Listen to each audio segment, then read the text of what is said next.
பரங்கிப்பட்ட ரிஷிகேஷ் பேசுகிறேன். 75 வயசு ஆயிட்டதால பாரதிய ஜனதா நிறுவனர்களில் ஒருவரான அத்வானியை பிரதமராகாம தடுத்தாங்க.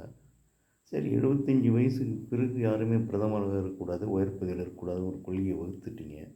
அந்த கொள்கைப்படி இன்றைக்கி இப்போ இருக்கிற பாரத பிரதமர் நரேந்திர மோடி அவர்கள் 75 வயசான பிறகு அவர் பதவி விலகலை, அவர் தொடர்றாரு. ஆகவே அவர் தொடர்றதை வச்சுக்கிட்டு அப்போ நீங்கள் 75 வயசுலாம் சொன்னது சும்மான்ற ஒரு முடிவுக்கு வந்துட்டதால பாரதிய ஜனதா நிறுவனர்களில் ஒருவரான அத்வானியை மீண்டும் நரேந்திர மோடி அவர்களை பதவி விலக சொல்லிவிட்டு அத்வானியை அவர் இறுதி காலம் வரைக்கும் பிரதமராக இருக்க வழி செய்ய பாரதிய ஜனதா கட்சியினர் முன் வந்தாங்கன்னா இந்திய மக்கள்லாம் சந்தோஷப்படுவாங்க.